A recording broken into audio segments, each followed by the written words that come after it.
اعوذ باللہ من الشیطان الرجیم بسم اللہ الرحمن الرحیم الف لام میم ذالک الکتاب لا ریب فیہ ھدی للمتقین الذین یؤمنون بالغیب ویقیمون الصلاۃ ومما رزقناہم ینفقون۔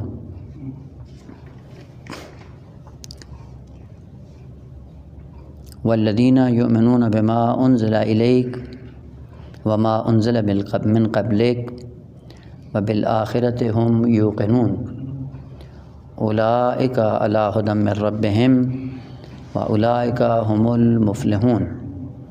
خوب سلسلہ کلام ہمارا اوصاف متقین میں جاری تھا، اور شروع سے ہی قرآن نے فیصلہ کر دیا کہ قرآن کتاب ہدایت ہے، اور کتاب ہدایت سے فائدہ اٹھاتے فقط صاحبان تقویٰ ہیں۔ اب وہ صاحبان تقویٰ کے لیے شرائط ذکر کر رہے ہیں کہ کون کون سے اوصاف اپنے اندر پیدا کریں تاکہ ہدایت قرآنی سے بہرہ مند ہو سکیں۔ وہ کئی ایک اوصاف کی طرف اشارہ کرنے کے بعد آخری وصف ذکر کیا کہ متقین یہ ہیں کہ الذین یؤمنون بما انزل الیک، جو آپ پر اے محبوب نازل کیا ہم نے اس پر بھی ایمان رکھتے ہیں، وما انزل من قبلک، جو آپ سے پہلے انبیاء پہ نازل ہوئے اس پہ بھی ایمان رکھتے ہیں، اور برجستہ ترین صفت ان کی یہ ہے وبالآخرۃ ہم یوقنون، اور آخرت پر یہ یقین رکھتے ہیں۔ بس یہ تفصیل ہے اسی اجمال کی جو شروع میں ذکر کیا تھا، الذین یؤمنون بالغیب، سربستہ مجمل مطلب ذکر کیا کہ یہ غیب پہ ایمان رکھتے ہیں، اسی غیب کی تفصیل ذکر کی ہے کہ وہ غیب کیا ہے۔ وہ غیب وحی الہی ہے، وہ غیب معاد ہے، وہ غیب تعلیمات دینی ہیں، وہ غیب فرشتوں کا نزول ہے جو آپ پر بھی نازل ہوتا ہے اور آپ سے پہلے انبیاء پر بھی نازل ہوتا ہے۔ خوب سوال کہ اگر یہ غیب پر ایمان نہ رکھیں تو اس کا نتیجہ کیا ہوگا؟ خوب غیب میں کئی ایک چیزیں ہیں، توحید پہ عقیدہ رکھنا یہ غیب پہ ایمان ہے، معاد پہ عقیدہ رکھنا یہ غیب پہ ایمان ہے، فرشتوں پہ عقیدہ رکھنا یہ غیب پہ ایمان ہے، وحی الہی پہ ایمان رکھنا یہ بھی غیب ہے۔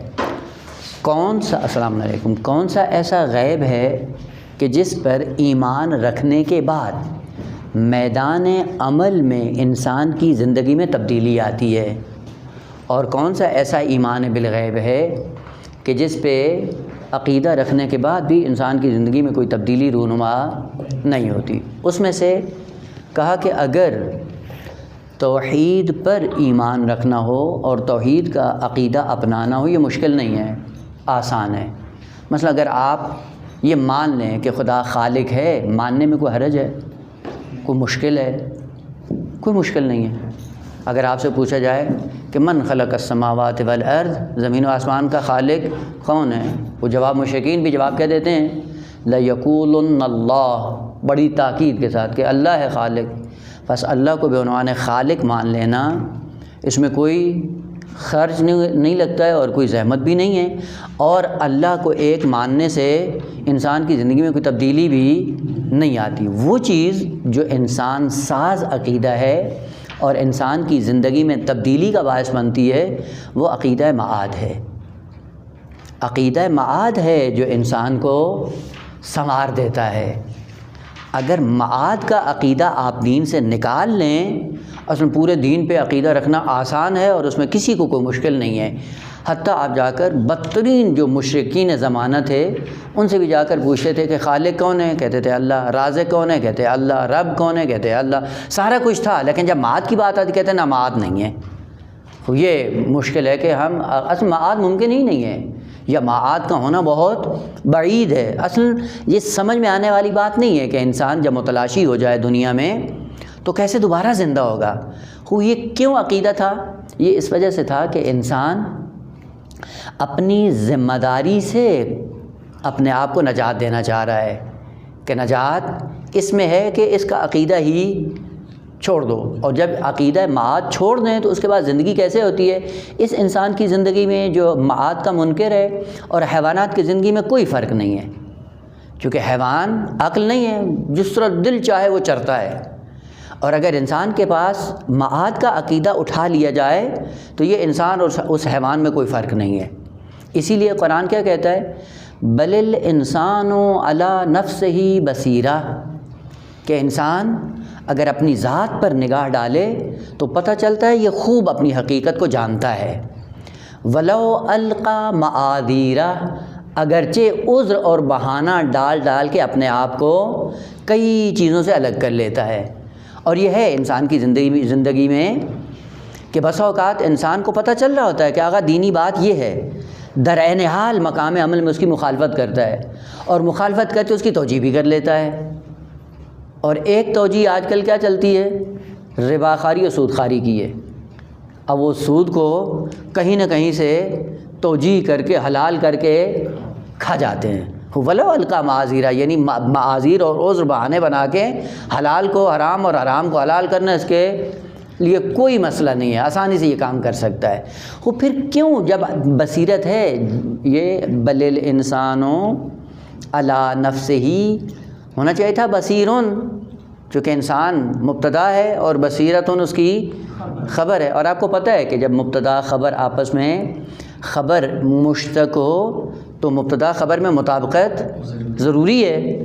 خو یہاں پہ بصیر مشتق ہے، فعیل کا وزن ہے، خوب اور انسان مذکر ہے تو ہونا چاہیے تھا بل الانسان بصیرن، وہ بصیرتن پھر کیوں ہے؟ یہ تو قاعدہ ادبی یہاں پہ ٹوٹ جاتا ہے کہ یہ کیسے مؤنث ہو گیا ہے۔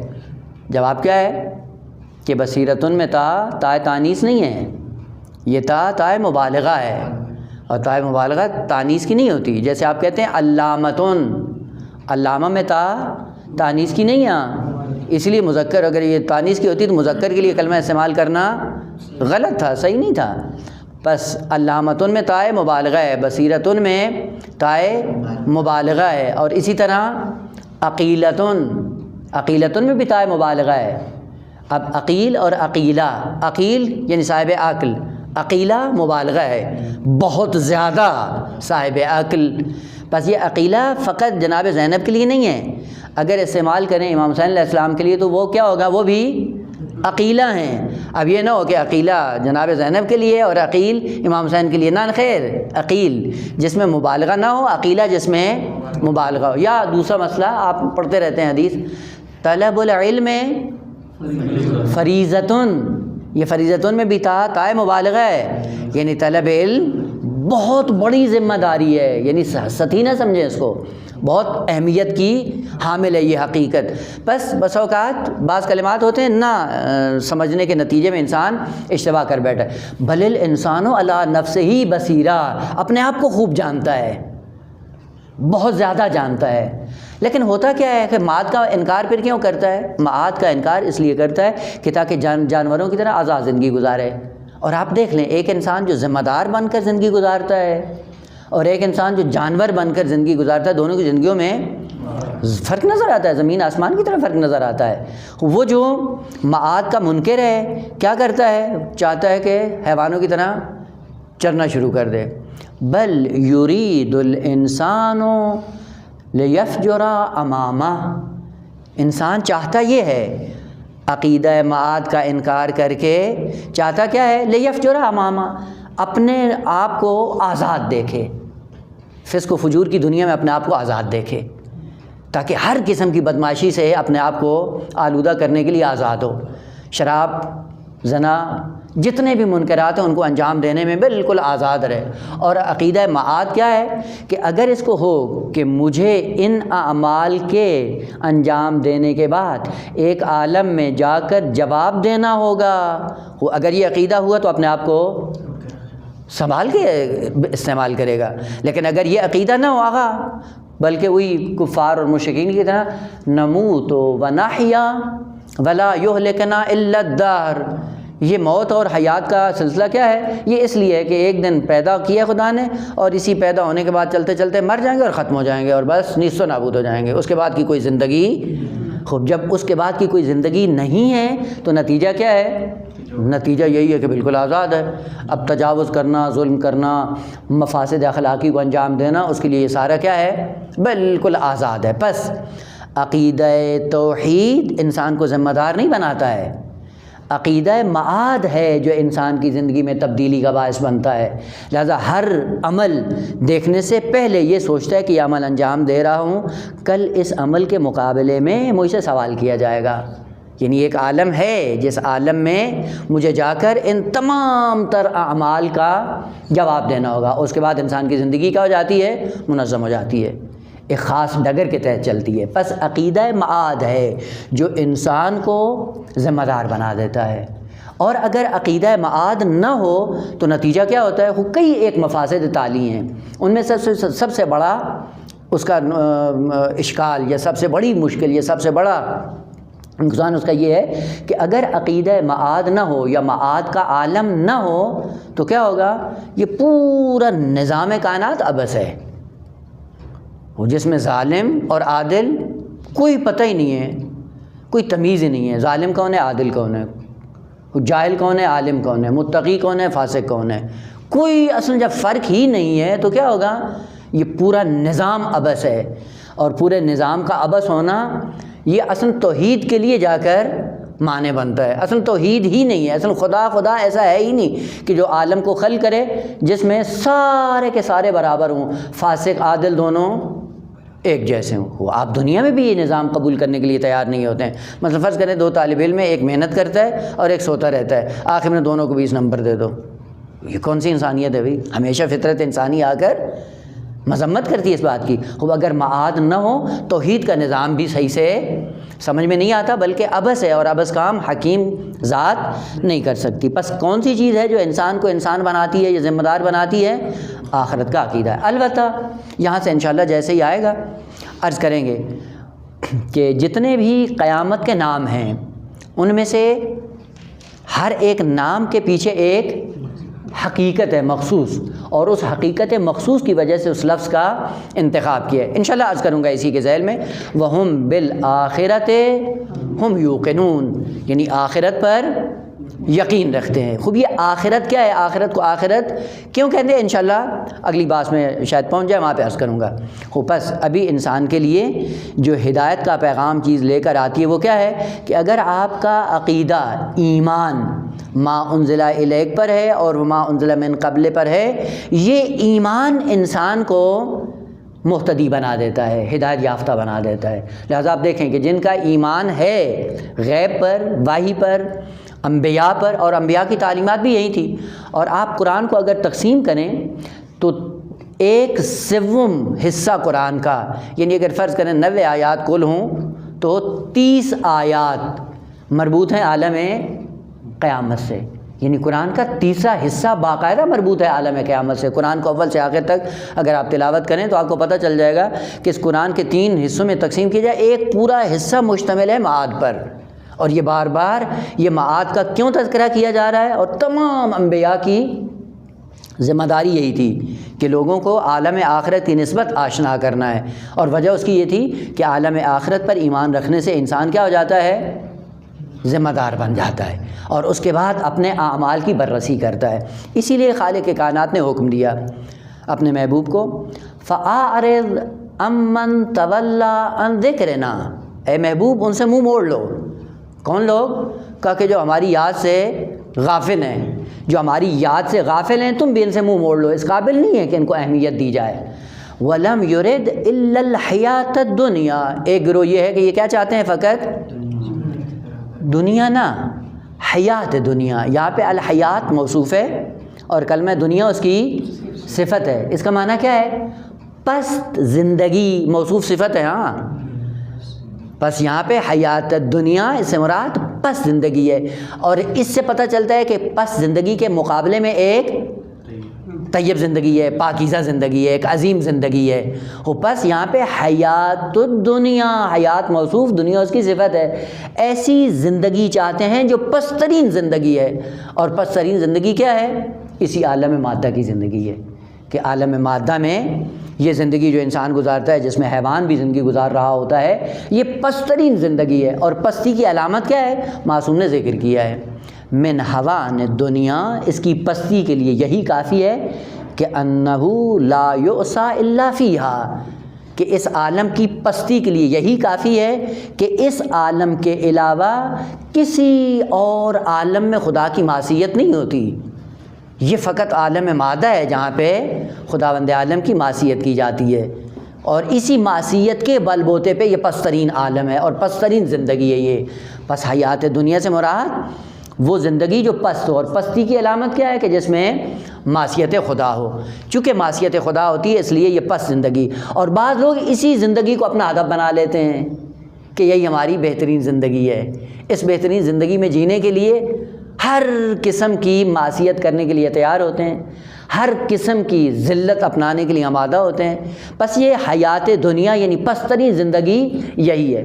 یہیں سے پتہ چلتا ہے کہ آقا لفظ دنیا یہ کہاں سے نکلا ہے؟ یہ دو کلموں سے نکلا ہے، ذہن میں رہے. ایک دنو سے نکلا ہے. دنو کا معنی ہوتا ہے قرب، نزدیکی. اور دوسرا یہ لفظ نکلا ہے دنی سے. دنی کہتے ہیں پست کو. اگر یہ دنی سے ہو دنیا یعنی پست زندگی، اور اگر یہ دنو سے ہو دنیا تو اس کا معنی یہ ہے کہ قریب ترین زندگی. خوب. کیوں اس کو دنیا کہتے ہیں؟ آخرت کے مقابلے میں. چونکہ آخرت کیا ہے؟ بعید، اور یہ کیا ہے؟ قریب. جبکہ قرآن کیا کہتا ہے آخرت کے بارے میں؟ انہم یرونہ بعیدا. یہ ان کی خام خیالی ہے کہ یہ اس کو بعید دیکھتے ہیں. وہ نراہ قریبا. خوب یہی ہے، یعنی یہی آخرت آپ کے سامنے ہے، دور نہیں ہے. یہی زندگی ہے جس کو آپ اپنا رہے ہیں. ابھی عرض کرتا ہوں کہ یہ کیسے قریب ہے. صرف یہ ہے کہ انسان کی توجہ چاہیے، اور توجہ کے پس دنیا کیا ہے؟ دنیا دو کلموں سے نکلا، یا دنو سے یا دناءت سے، یا پستی سے یا قرب سے، اور ہر اعتبار سے معنی اس کا درست ہے دنیا. لیکن یہ دقت رہے کہ یہ کہاں سے آ رہا ہے. اگر یہ دنیا ادنا کے مقابلے میں ہے اور ادنا دناءت سے ہے یعنی ایک پست اور یہ پسترین، اور اگر دنو سے ہے بمعنی قرب تو دنیا یعنی قریب ترین زندگی جو ملموس ہے حواس ظاہریہ کے ذریعے، جس کو ہم ملموس دیکھتے ہیں باقاعدہ. یعنی ہے بھی صحیح. ابھی ہم دیکھیں یہ جو زندگی حواس خمسہ کے ذریعے بسر ہو رہی ہے قریب ترین ہے، ملموس ترین ہے، اور انسان اس کے ساتھ انس اس کا زیادہ. اور یہی وجہ ہے کہ جب اس میں آدمی مصروف ہو جاتا ہے تو وہ جو آخرت کی زندگی اس سے غافل ہو جاتا ہے. اسی وجہ سے وہ بعد ہے، یعنی تمہارے نہ سمجھنے کی وجہ سے بعید ہے، لیکن اگر سمجھے تو فوراً قریب ہے. یہی سے دوسرا مطلب کہ اکثر ہم یہ کہتے ہیں دنیا دنیا دنیا پرست نہیں ہوں، کہتے ہیں نا خود دنیا پرست نہیں ہوں، اور دنیا کیا ہے؟ پست ہے. خوب پستی کے قریب نہیں جاؤ. خوب پھر کیسے پتہ چلے کہ آگا یہ خوب یہ کائنات خدا نے خلق کی؟ پہلے بھی اشارہ کیا تھا. خود یہ خدا کی نے جو خلق کی ہے یہ ساری مخلوقات پست ہیں.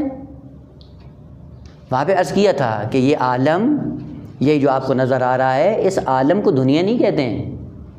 یہ عالم خدا کی مخلوق ہے.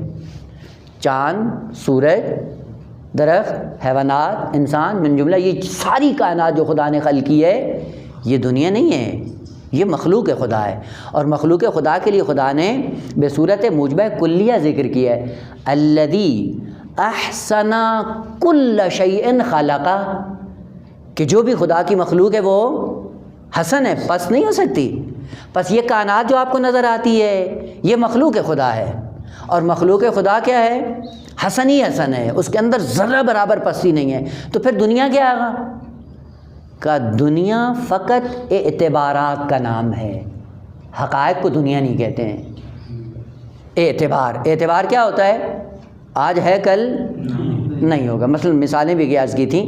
یہی کاغذ ہے، کاغذ کو آپ نے نوٹ بنا دیا، نوٹ بنانے کے بعد کیا ہے؟ اعتبار کر لیا کہ یہ 10 کا نوٹ ہے، یہ 50 کا، یہ 100 کا ہے. لیکن اگلے دن آپ کہیں حکومت بدلی، اعتبار ختم ہوا، یہ کاغذ ٹیشو پیپر سے بھی بدتر ہے.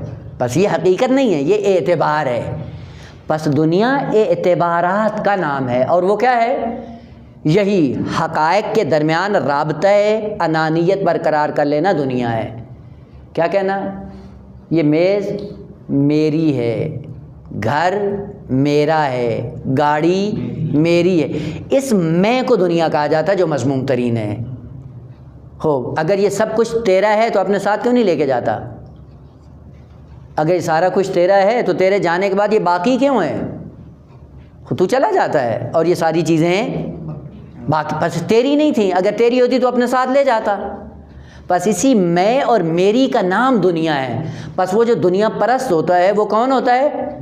جو میں کرتا رہتا ہے، یہ بھی میرا ہے، یہ بھی میرا ہے، یہ بھی میرا. جب مرتا ہے کچھ بھی نہیں ہوتا. دیکھیں سید الشہداء سلام اللہ علیہ نے جو آخری عاشور کے دن خطبہ بیان کیا، اس میں کہا الا حر الا تنبیہ، کوئی تم میں سے آزاد مرد نہیں ہے؟ من یدع هذه اللماذة لأهلها، یہ جو درہم و دینار کے ساتھ چپکے ہوئے ہو، جو زمین و باغات و گھروں کے ساتھ اور بیوی بچوں کے ساتھ چپکے ہوئے ہو اور ان کی جان نہیں چھوڑتے ہو، بلکہ اتنا وابستہ ہو گئے ہو کہ ان کی خاطر دین سے دستبردار ہو جاتے ہو اور ان کی خاطر معصوم امام کے قاتل بن جاتے ہو، تمہارے اندر کوئی آزاد مرد نہیں ہے؟ الا حر، تمہارے اندر کوئی ایسا حر آزاد مرد پیدا نہیں ہوتا؟ من یدع، من جو یدع چھوڑ دے، کس چیز کو؟ ہی اس دنیا کو، اللماذہ، لماذہ کس کو کہتے ہیں؟ لام میم توئے زوئے لمز، اسی سے کلمہ نکلا ہے لماذہ فعالہ کے وزن پہ. لماذۃن غسالۃن، غسالہ سنا ہے نا لفظ، کتاب و طہارت پڑھی ہے لما کی؟ وہاں پہ لفظ استعمال ہوا ہے غسالہ. دیکھیں بیٹا ایک چیز ذہن میں رکھیں کہ جیسے ہی عربی زبان میں کلمات کی حرکت بدلتی ہے معنی بدل جاتا ہے. غسالہ کس کو کہتے ہیں؟ غسل دھونا، غسالہ کہتے ہیں دھونے کے بعد نچوڑنے کے بعد وہ جو تھوڑا سا پانی گرتا ہے مختصر سا، اس کو کیا کہتے ہیں؟ غسالہ. یعنی استعمال کرنے کے بعد جب آپ کپڑے کو الگ کرنا چاہتے ہیں نچوڑتے ہیں، اور نچوڑنے کے بعد جو پانی گرتا ہے اس کو کیا کہتے ہیں؟ غسالہ. اب اسی کے وزن پہ ہے لماذہ. لماذہ کس کو کہتے ہیں؟ لمز کہتے ہیں کھانا کھانے کو، لام میم توئے دوئے لم، کھانا کھانا. انسان جب کھانا کھاتا ہے تو کیا کرتا ہے؟ لقمہ منہ میں ڈالتا ہے، اور لقمہ منہ میں ڈالنے کے بعد اس کو کیا کرتا ہے؟ چباتا ہے. چبانے کے بعد کیا کرتا ہے؟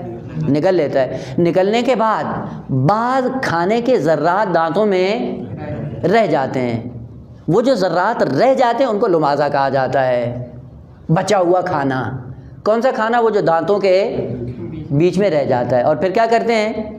ٹوتھ پیک کے ذریعے، خلال کے ذریعے آپ دانتوں سے نکالتے ہیں. سوال، وہ جو دانتوں سے ذرات کھانے کے نکال رہے ہوتے ہیں لماذہ، اگر وہ کھانے کے طور پہ کسی کے سامنے رکھے جائیں کھائے گا؟ اس لیے امام حسین نے فرمایا کہ یہ دنیا لماذہ ہے. کوئی آزاد مرد ایسا پیدا ہو سکتا ہے کہ جو اس سے دستبردار ہو جائے؟ یہ کہا کیا تھی؟ کہا یہی دنیا تھی جو پہلے استعمال کر رہے تھے. انہوں نے استعمال کی، استعمال کرنے کے بعد انہوں نے چھوڑ دیا، چھوڑنے کے بعد کیا بن گیا؟ یہ لماذہ بن گیا. یہ گھر کیا تھا؟ کسی اور کا تھا، اس نے استعمال کیا، مر گیا، چھوڑ کے چلا گیا، لماذہ بن گیا. اب تم اس کے لیے دین بھی دے رہے ہو، زندگی بھی دے رہے ہو، عزت بھی دے رہے ہو، آبرو بھی دے رہے ہو. گاڑی لیتے ہیں، کسی نے لی، استعمال کی، چھوڑ کے چلا گیا، اسی پہ مرتے جا رہے ہو. یہ سارا کچھ لماذہ ہے جو تم سے پہلے والے لوگوں نے استعمال کیا، استعمال کرنے کے بعد چھوڑ دیا، اور چھوڑنے کے بعد تم اس لماذے پہ چپکے ہوئے ہو، اور اس طرح تم اس سے وابستہ ہو گئے ہو کہ معصوم امام تمہارے سامنے اور معصوم امام کے قاتل بن کر لماذہ کو پانے کے چکر میں ہو. اس کے لیے بصیرت چاہیے. پس دنیا کیا ہے؟ لماذہ. اور یہ لماذہ کیا ہے؟ اعتبارات کا نام. واللہ یہ حقائق اپنی جگہ پہ مخلوق خدا ہیں. ان حقائق سے اپنے رابطے کو برقرار کرنا، اور رابطہ بھی اتنا پست بنا کر برقرار کرنا کہ وہ لماذہ کی صورت میں سامنے آئے، یہ دنیا ہے. پس دنیا شمس و قمر نہیں، وہ مخلوق خدا ہے.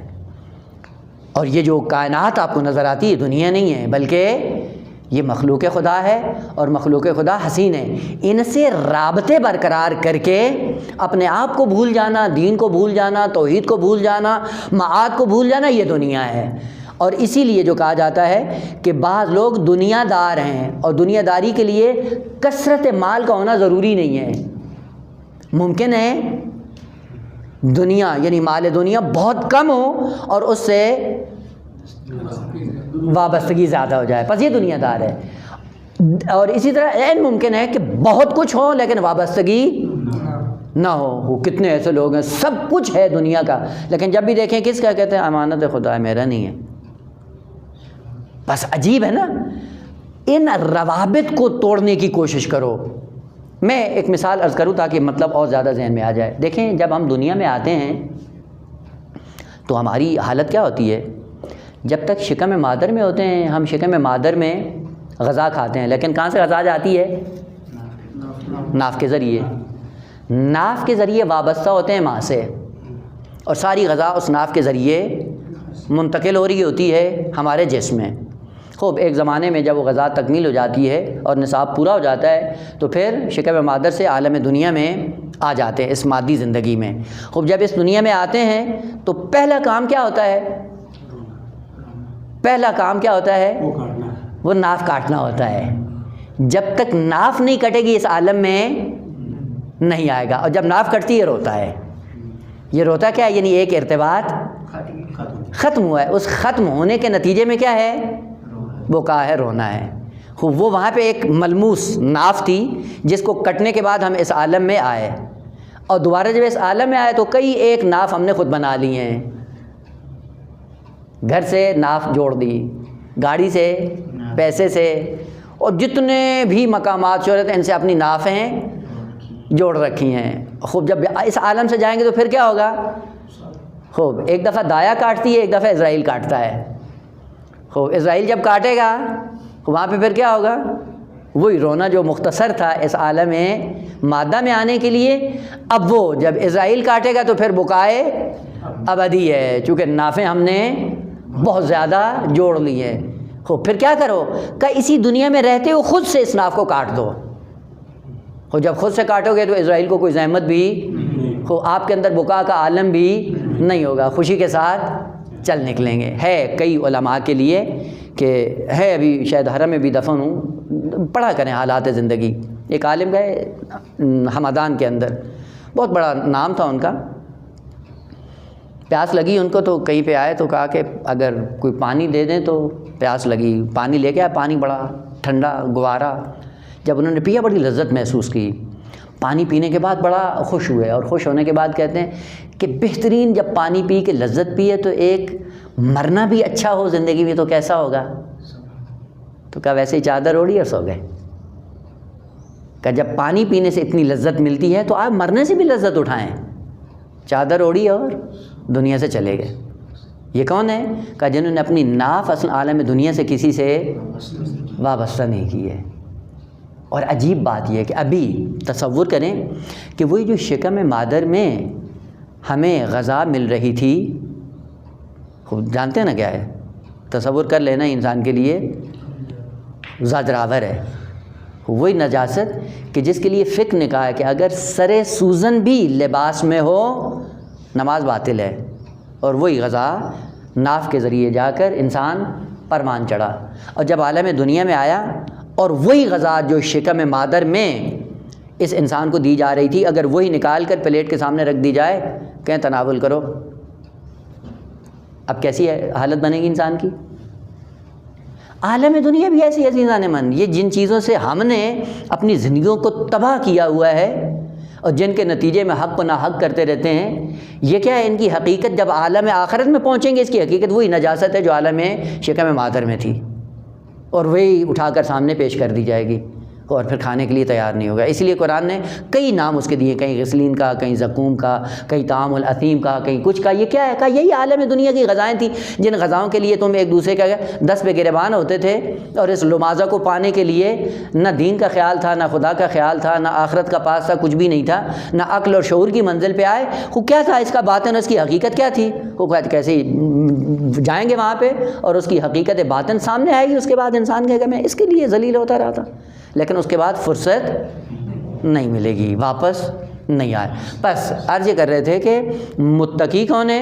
کہ جو یؤمنون بما انزل الیک وما انزل من قبلک، اور یہی ایمان رکھنا انزل الیک اور انزل من قبلک پر یہ انسان کو اس قابل بنا دیتا ہے کہ قرآن سے ہدایت پانا شروع کر دیتا ہے۔ بس قرآن سے ہدایت لینے کے لیے اس پر ایمان رکھنا ضروری ہے، اور یہی معاد بن کر جب انسان کی زندگی میں ظاہر ہوتی ہے تو اس کا نتیجہ کچھ اور ہوتا ہے۔ اب وہ آخری وبالآخرۃ ہم یوقنون، دیکھیں بیٹا آخرت کے لیے ابھی فعلاً ذہن میں رہے، ابھی معنی بعد میں کروں گا کہ آخرت کیا ہے اور کس سے نکلا ہے اور کیا معنی ہے اس کا۔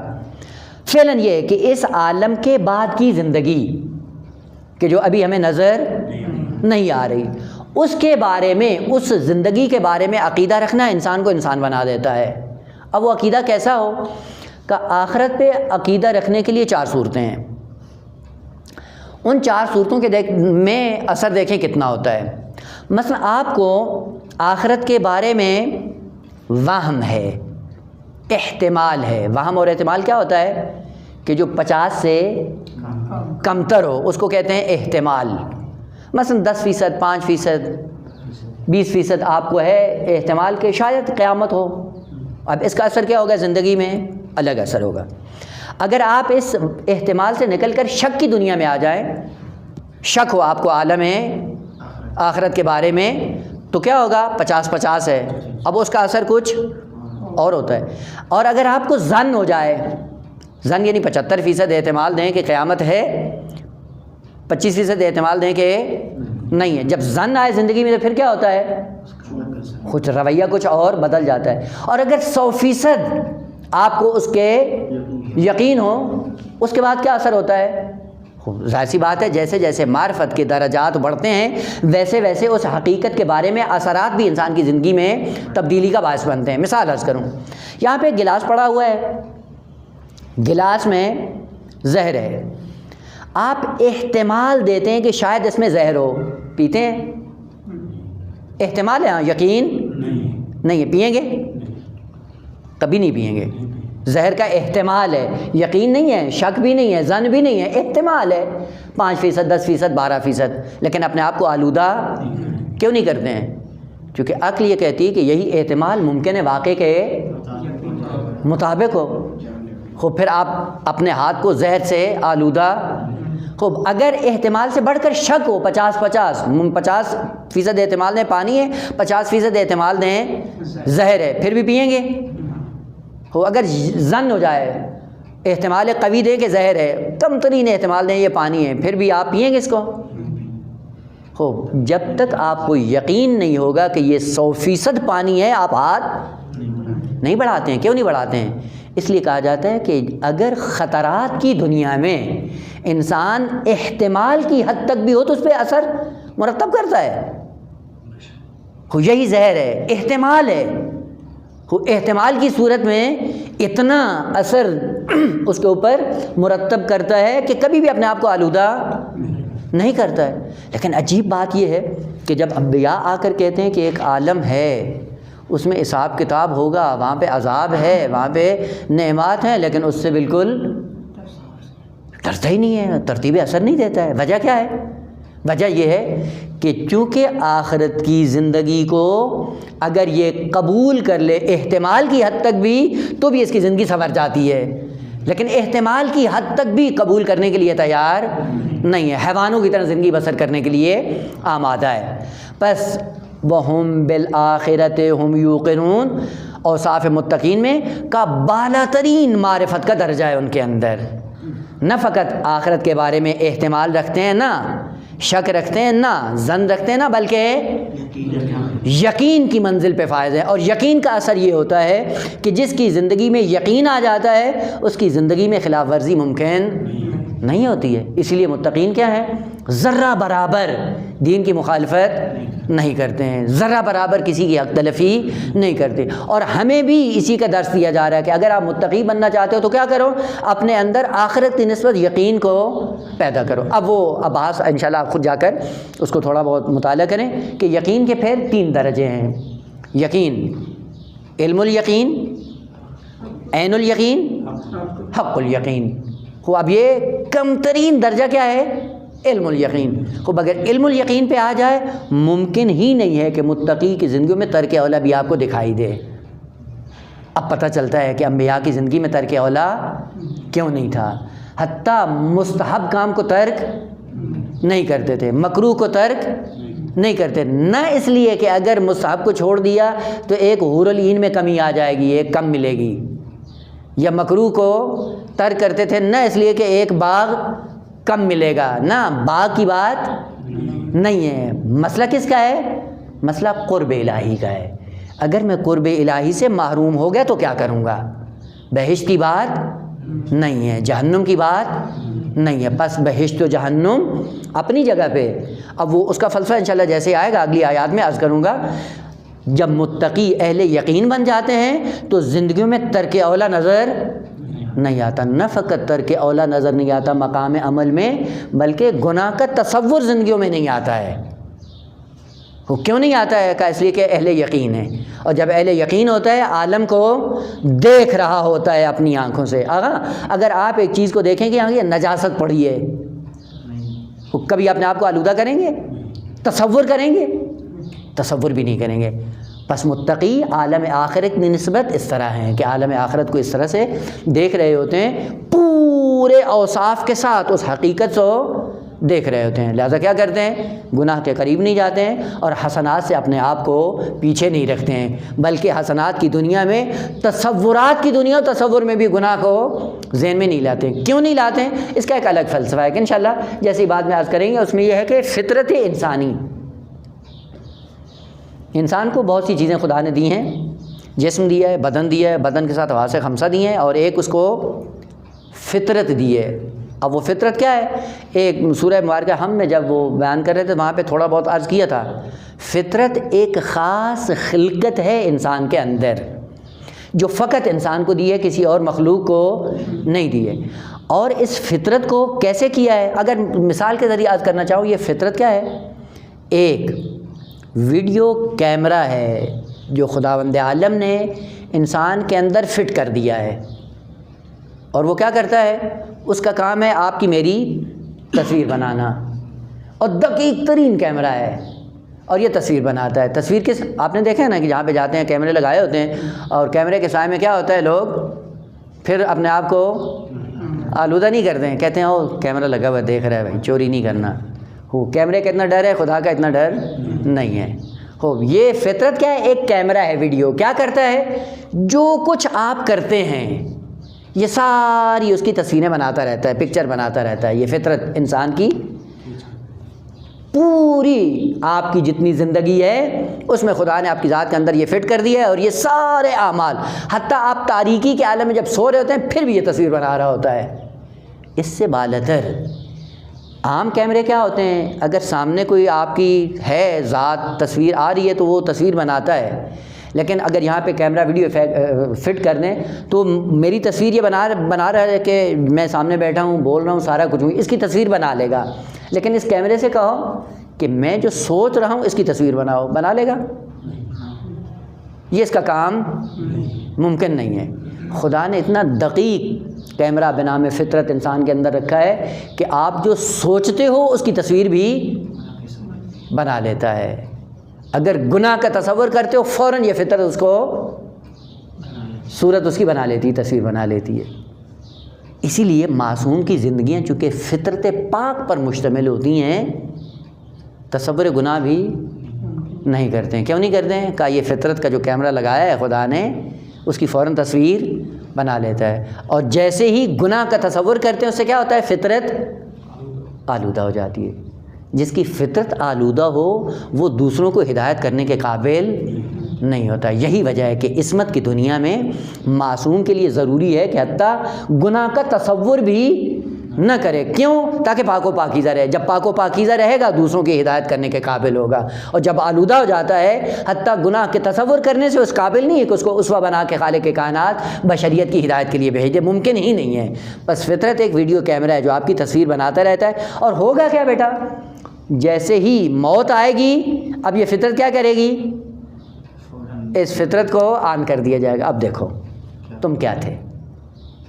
اب جیسے اپنی ہی فلم دیکھے گا، دیکھنے کے بعد کیا کہے گا؟ ما لہذا الکتاب، کیا ہو گیا اس کو، نامہ اعمال کو، اس فطرت کو کیا ہو گیا ہے؟ لا یغادر صغیرۃ ولا کبیرہ الا احصاها، کیا ہو گیا اس کو؟ اس نے تو کچھ بھی نہیں چھوڑا ہے یار. حتیٰ جو ہم نے سوچا تھا وہ بھی اس نے ریکارڈ کر لیا. یہ ویڈیو ہے جو آپ کو دیکھنی ہوگی، اور دیکھنے کے بعد پھر کیا ہوگا؟ کیسے دیکھنی ہے؟ پورے عالم کے سامنے، اولین و آخرین کے سامنے آپ کو اپنی یہ ویڈیو دیکھنی ہے. وہ ابھی سوچ لیں کہ کیا بنا رہے ہیں، کہ کیسے بنے گی. جن کو معاد کے بارے میں یقین ہوتا ہے وہ اپنے آپ کو چوکنا رکھتے ہیں، ذمہ دار بناتے ہیں، پھر اپنی ویڈیو ایسے بناتے ہیں کہ اگر پورا عالم اولین و آخرین اکٹھے ہو جائیں بڑی لذت کے ساتھ دیکھ رہتے ہوں. کیا کہتے ہیں؟ ہا امو اقرأوا کتابیہ، آؤ آؤ آؤ آؤ دیکھو میری تصویر، دیکھو میری فلم، دیکھو کتنی خوبصورت میں نے بنائی ہے. یہ کون ہے؟ کہا یہ متقی ہیں. خباز کیا ہوں گے؟ خباز کہتے ہیں کہ کاش کیا ہوتا میں یا لیتہا، ہاں لا لیتہا کانت القاضیہ، کاش موت ہی نے مجھے نابود کر دیا ہوتا اور اس پکچر کو میں نہ دیکھتا ہوں. ایک یہ ہے اور ایک وہ ہے. ایک کہہ رہا ہے کہ آؤ دیکھو میں نے کیا بنایا ہے، اور ایک وہ کہہ رہا ہے کہ حسرت کر رہا ہے کہ میں نابود ہو جاتا اور یہ تصویریں اور یہ ساری مووی مجھے دیکھنی نہ پڑتی. اور پورے عالم معاشر میں سب کے سامنے ہیں. خوب دو قسم کے افراد ہیں. ایک وہ تھے جو قیامت کا انکار کر کے اپنی تصویر بنا رہے تھے. کیسے ہیں؟ ان کا نعرہ یہ ہے کہ یا لیتنی یا لیتنی یا لیتنی لم اتخذ فلانا خلیلا. اور ایک وہ ہے جس نے زندگی بنائی یقین کے عالم میں، اور وہ آ کے دوسروں کو بلا رہا ہے کہ آؤ آؤ آؤ دیکھو کیا میں لے کے آیا ہوں. واقعاً انسان کے اندر ترغیب کا جذبہ پیدا نہیں ہوتا ہے کہ ایسی زندگی بسر کرو کہ کل عالم معاشر میں جب اولین و آخرین موجود ہوں تو وہاں پہ یہ نعرہ بلند کر سکو کہ آؤ اور میری اس تصویر کو دیکھو، میری اس مووی کو دیکھو، میری اس فلم کو دیکھو کہ میں نے عالم دنیا میں کس طرح سے اپنی زندگی کو سنوارا تھا. بس آئیں آخرت کی نسبت عرض کیا کہ اگر احتمال بھی دیتے ہوں تو اس کے بعد انسان کے اندر ذمہ داری کا پہلو اجاگر ہو جاتا ہے. اور آغا بس اوقات انسان واقعاً پاگل ہونے لگتا ہے ایسے لوگوں کے سامنے جب زندگیاں دیکھتا ہے، اور خصوصاً وہ لوگ جنہوں نے اپنے آپ کو دین سے منسوب کیا ہوا ہے. اور اعمال جب آدمی ان کو دیکھتا ہے تو کہتا ہے کہ آغا ان کو تو احتمال بھی نہیں ہے معاد کا، بلکہ ان کو یقین ہے کہ معاد نہیں ہوگی. اس طرح سے ان کے رویے ہوتے ہیں. ان کو 100% یقین ہے کہ قیامت نہیں ہوگی. واللہ آغا جس کو احتمال بھی ہو قیامت کا کہ مجھ سے پوچھا جائے گا، سنبھال لیتا ہے اپنے آپ کو، کنٹرول ہوتا ہے اس کو اپنی زبان پہ. جیسے بش حافی، امام موسیٰ کاظم علیہ السلام کا ایک جملہ اور ایک جملے نے اس کی زندگی کہاں سے کہاں بدل دی. وہ امام نے فقط ایک جملہ کہا اس کی کنیز سے، کیا کہ یہ آزاد کا گھر ہے یا غلام کا گھر ہے؟ وہ اس نے کہا یہ آزاد کا ہے. امام نے کہا ہاں واقعاً آزاد ہے. اگر یہ کسی کا غلام ہوتا تو اس کی زندگی ایسے، جیسے اس کنیز نے آ کر جملہ بتایا، جوتے نہیں پہنے، اس لیے بش حافی کہتے ہیں، حافی ننگے پاؤں والا، جوتا پہننے کی فرصت نہیں، ننگے پاؤں بھاگا امام کے پیچھے. امام کے مازن میں جا کر پاؤں پہ گر گیا کہ مولا اس سے پہلے بش اور تھا لیکن اس جملے کے بعد بش کچھ اور ہے. بھلے جس کو یقین ہو جائے کہ میں ایک عالم میں جاؤں گا اور جو کچھ میں نے کیا ہے اس کے مقابلے میں مجھے جواب دینا ہے. بس متقی کیا ہے؟ کہا جو ہدایت یافتہ ہوتے ہیں. ہدایت یافتہ ہونے کے لیے کیا ہے؟ ایمان بے معاد چاہیے، اور ایمان کے بارے میں ان کو یقین ہے. بس یہیں سے اگر آپ حس عقلی کے اعتبار سے دیکھیں 3 افراد یا 3 گروہ سامنے آتے ہیں. ایک گروہ وہ ہے کہ جنہوں نے آخرت کی زندگی بیچ کر دنیا کی زندگی خرید لی ہے. یہ کون ہے؟ کفار، منافقین، مشرکین کے بعد میں اسی ترتیب کے ساتھ آ رہے ہیں یہ گروہ. ہر ایک گروہ کو سورہ مبارکہ بقرہ نے ذکر کیا. یہ کون لوگ ہیں؟ کہ جنہوں نے دنیا لے لی، آخرت دے دی. اور ابھی معنی کیا تھا دنیا کیا تھا؟ میں کرنا، اعتبارات کو کیا کر لیا؟ گاڑی میری ہے، گھر میرا ہے، مدرسہ میرا ہے، کتاب میری ہے، شاگرد میرے ہیں. یہ میں کرتے کرتے ذلیل و خوار ہو گیا. خوب انہوں نے کیا کیا؟ زندگی ایسی بنا دی، حقائق سے اپنا رابطہ قطع کر دیا. یہ کیا ہے؟ کہ یہ بدترین خلائق ہیں اس روئے زمین کے اوپر. اور کرتے کیا ہے؟ کہ ان کی زندگی اور حیوان کی زندگی میں کوئی فرق، بلکہ یہ پستر ہے. کیونکہ حیوان کی ایک حد ہے، ایک حد سے آگے تجاوز نہیں کرتا. لیکن جب یہ انسان درندہ بنتا ہے تو پھر کوئی حد یہ محفوظ نہیں رکھتا، ساری حدیں پھلانگ جاتا ہے. دیکھیں بیٹا حیوانات کی زندگی بھی پڑھنے کے لیے بڑا دلچسپ ہے. حیوان خصوصاً مثلا آپ دیکھیں یہ شیر، چیتا، بھیڑیا، یہ جتنے بھی ہیں آپ نے دیکھا نا یہ جانوروں کا شکار کرتے ہیں اور کچا گوشت کھاتے ہیں. یہ کچا گوشت جب اپنے معدے میں اتارتے ہیں نا، کچے گوشت کی خصوصیت ہے کہ جلدی سے ہضم نہیں ہوتا. اسی لیے کہا جاتا ہے کہ انسان جب کرے تو کیا کرے؟ پہلے پکائے، اور اگر خوب پکا ہوا ہو، گلا ہوا ہو، کھائیں جلدی ہضم ہو جاتا ہے. اور اگر تھوڑا سا کچا تجربہ کر لیں، آپ تھوڑا سا کھانا گوشت کچا رکھیں، نیم پختہ، اس کو کھائیں، دیکھیں آپ کب تک آپ کو بھوک نہیں لگتی، ہضم نہیں ہوتا جلدی سے. اور حیوانوں کی دنیا میں چونکہ یہ کچا گوشت کھاتے ہیں 3 دن تک ان کے لیے وہ نہیں ہوتا، ہضم نہیں ہوتا. لہٰذا ایک دفعہ شکار کرتے ہیں، 3 دن آرام سے سوتے ہیں.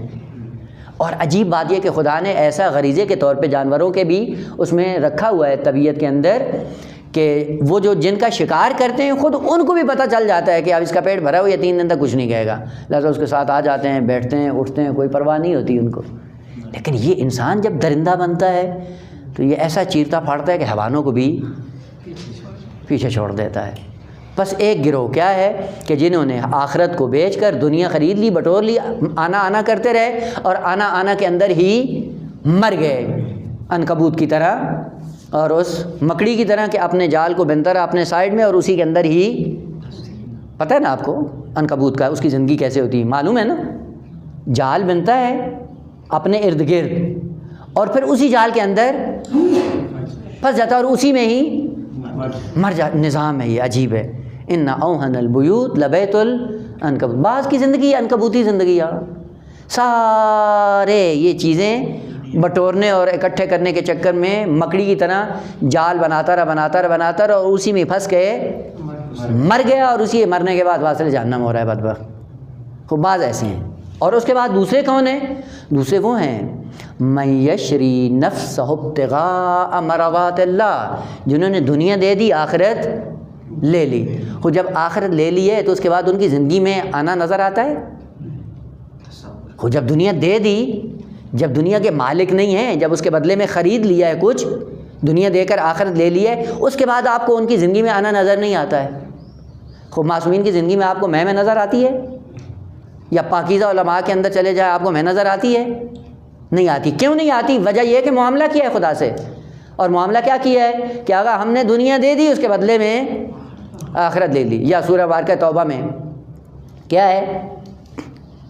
ان اللہ اشتری من المؤمنین انفسہم و اموالہم، خوب مومنین سے خدا نے لے لیا، ان کے نفوس کو بھی خرید لیا اور ان کے مال کو بھی خرید لیا۔ کیوں خرید لیا؟ بأن لہم الجنہ، چونکہ بدلے میں آخرت دے دی۔